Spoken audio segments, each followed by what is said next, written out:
Olá, bem-vindos a mais um Deep Dive. Hoje vamos olhar para a primeira epístola de João. É uma carta pequena, mas uau, tão densa, não é? Sem dúvida. E muito relevante. A nossa fonte é um estudo que a analisa em detalhe. Foca nas mensagens-chave, no contexto, e a nossa missão, é tentar tirar daqui as pérolas de sabedoria e perceber porque é que isto ainda fala connosco hoje. Vamos a isso? Vamos. É importante perceber, logo à partida, que isto nasce numa crise. Não é um tratado teórico, no vazio. É mesmo uma intervenção pastoral, muito urgente. Urgente porquê? O que é que se passava? Havia muita confusão doutrinária. Ele escreve para dar certezas, para alicerçar a fé dos crentes que estavam a ser bombardeados com ensinos bastante estranhos sobre Jesus. E quem escreve, segundo a tradição, é o apóstolo João. Alguém que diz, e isto é forte, o que vimos e ouvimos, isso vos anunciamos, uma testemunha ocular. Uma autoridade tremenda ao texto. E é interessante que ele não se identifica pelo nome. Porquê? Provavelmente porque os destinatários o conheciam muito bem, sabiam quem estava a falar. Ele tratou-os por filhinhos, tekenia em grego, um tom muito afetuoso. Sim, nota-se esse carinho, mas também é firme, não é? Muito firme, especialmente na doutrina.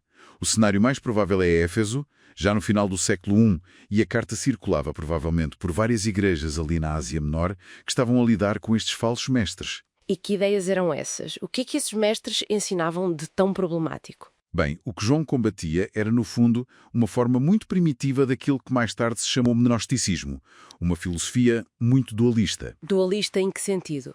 Separava radicalmente o espírito, que era visto como bom, da matéria, vista como má. E quando aplicavam isto a Cristo, o resultado era desastroso. Ok, como assim? Surgiam duas grandes heresias. Uma era o docetismo. Diziam que Jesus não podia ter tido um corpo real, humano, porque a matéria era má. Então ele apenas parecia humano. Só uma aparência. Exato. E a outra, o serentianismo, era mais subtil. Separava o homem Jesus do espírito Cristo. Diziam que o Cristo divino desceu sobre Jesus no batismo, mas abandonou-o antes da cruz. Que complicação. E a resposta de João? Direta e demolidora. Ele estabelece um teste fundamental: a fé na encarnação. A confissão-chave é: Jesus Cristo veio em carne. Ponto final. E isso ataca as duas frentes, não é? Precisamente. Afirma que Jesus teve um corpo real, contra o docetismo, e afirma a unidade da pessoa de Cristo. Ele é Jesus e Cristo, inseparavelmente, contra o serentianismo. Faz sentido. E imagino que isto não fosse só teologia abstrata. De todo. Tinha consequências práticas gravíssimas. Se o corpo e a matéria são maus ou irrelevantes, então o que eu faço com o meu corpo? Bem, não interessa para a minha vida espiritual. O tal antinomianismo. A ideia de que as regras morais não se aplicam. Exatamente. Uma porta aberta para a imoralidade, ou pelo menos para uma grande indiferença ética. Por isso João insiste tanto. Doutrina certa e vida certa andam de mãos dadas. Mas ele não fica só a combater o erro. Ele constrói sobre afirmações muito positivas sobre Deus, certo? Sem dúvida. Há duas definições de Deus que são absolutamente centrais na carta. A primeira é: Deus é luz. Deus é luz. O que é que isso implica? Implica que, para termos comunhão com Ele, temos de andar na luz. Ou seja, viver na verdade, na transparência, procurar a santidade. Não dá para andar nas trevas e dizer que se tem comunhão com a luz. Mas e o pecado? Nós continuamos a pecar. Claro. E João é realista quanto a isso. A solução não é fingir que não pecamos, mas sim confessar. Se confessarmos os nossos pecados, Ele é fiel e justo para nos perdoar. E perdoa porquê? Não porque mereçamos, mas por causa de Jesus. Ele é o nosso advogado junto do Pai. E é a propiciação pelos nossos pecados.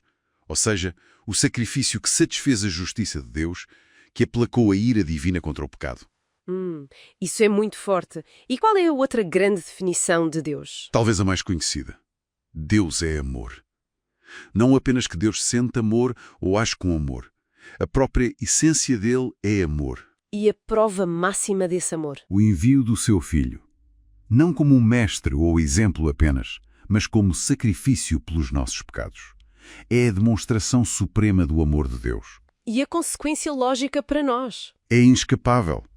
Se Deus assim nos amou, também nós devemos amar uns aos outros. O amor aos irmãos não é um extra, é a prova de que conhecemos a Deus, de que o amor dele está em nós. Ele chega a dizer que quem não ama o irmão que vê não pode amar a Deus que não vê, certo? Exatamente. É muito direto. O amor vivido concreto dos outros crentes é uma das evidências centrais da fé genuína. Então, ele apresenta como que testes ou evidências da fé verdadeira? Sim, o estudo que analisamos sistematiza isso bem. Não é uma checklist, atenção, mas são realidades interligadas que marcam a vida do crente. Crer na verdade sobre Cristo, especialmente a encarnação, obedecer aos mandamentos, viver de forma santa, afastando-se do pecado com prática, amar a Deus e aos irmãos e ter o testemunho interior do Espírito Santo, a tal unção que ensina e assegura.